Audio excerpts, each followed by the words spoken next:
Hey kids, how about for a second story from Disney's Bedtime Stories book collection? The story is Sleeping Beauty, Enchanted Unicorn Adventure. Aurora, who was known as Briar Rose at the time, was teaching her aunts how to plant a garden. For weeks, they attended to the seeds, watered, weeded, and waited. And the buds were finally showing.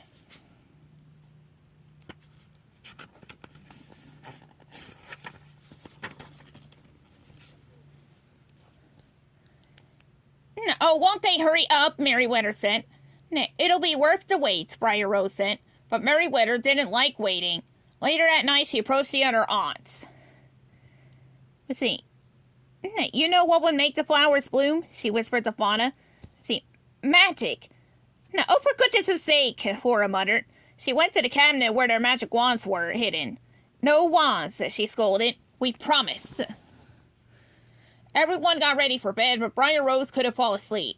She planned a surprise for her aunts, as she thought it might be revealed that night. Under the light of the moon, something wonderful was happening. They're blooming! Briar Rose cried as she dashed down the stairs out the front door. But how could that be? Fauna asked. The sun is already set, Flora said to Merrywether, giving her a stern look. It wasn't me, Merrywether cried. Briar Rose ran outside, with her aunts following close behind. They were all excited to see the flowers. Sure enough, the garden was bursting with blooms. Surprise!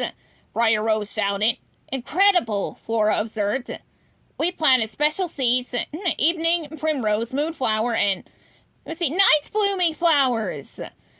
Fauna interjected. I should have known. Just then a branch snapped. Briar Rose turned and couldn't believe her eyes. In the corner of the garden, a family of unicorns were grazing on the moonlit blooms. The baby's horn glittered. Briar Rose's eyes were glued to the magical creatures. Unicorns only come out at night for fear of being seen, Flora said to Briar Rose. They must have smelled the flowers. They eat petals. Briar Rose plucked a few petals, then offered her a cupped hand to the baby unicorn. It licked Briar Rose's hand as it ate. It tickled. We should let them be, Merrywether suggested. You can eat as much as you want, Briar Rose said softly to the unicorn family. You're safe here. Briar Rose and her aunts headed back to their cottage. It had been a great day, and Briar Rose was very proud of their night-blooming flowers.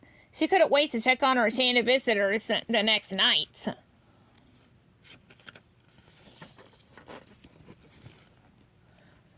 Meanwhile, Maleficent's raven was out for a night's flight. He spotted something unusual and immediately reported it back to Maleficent. In her castle, Maleficent was not pleased. Unicorns in that pesky cottage garden. We'll have to do something about that, she said.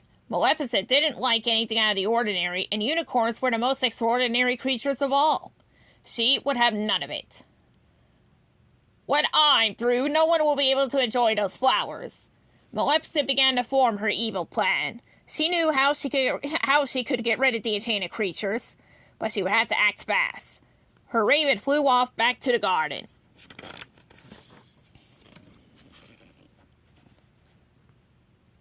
Moments later, a flurry of frost flooded from the tower window. It moved fast, heading straight for Briar Rose's garden.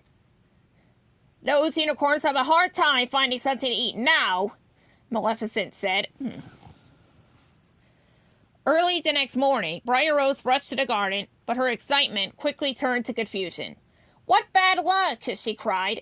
She feared her garden was ruined. Even worse, it seemed her unicorn friends were out of food. Briar Rose had to help. She grabbed her cloak and a basket, then walked down a narrow path. Perhaps the flowers were blooming elsewhere in the forest, she thought. She noticed that the frost hadn't traveled far.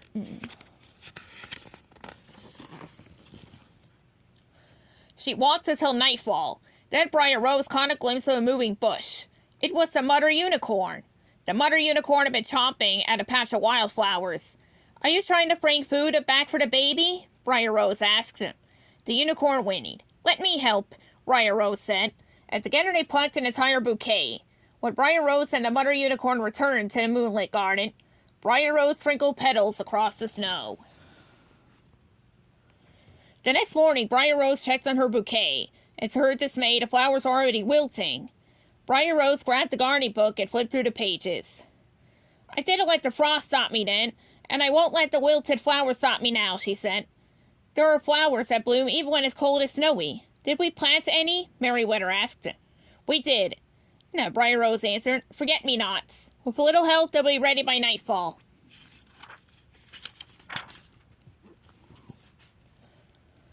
Briar Rose gathered her gardening tools while Merrywether roused noticed the other aunts.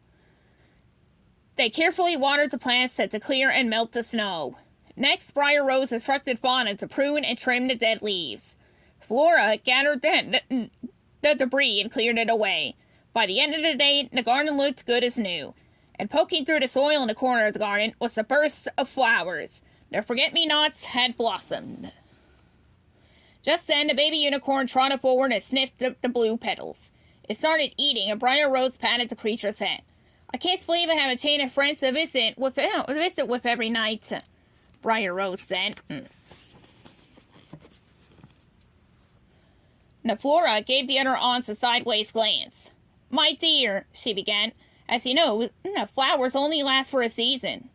I'm afraid unicorns are similar, Merrywether added. They don't stay in one place for long, Flora said. But don't fret, Fauna interjected. Maybe they'll come back again next year. Just like the flowers, Briar Rose replied. As her aunts wrapped her in a warm hug, Briar Rose was certain of one thing. She could overcome any obstacle that was thrown her way, especially with the help of her family. The end.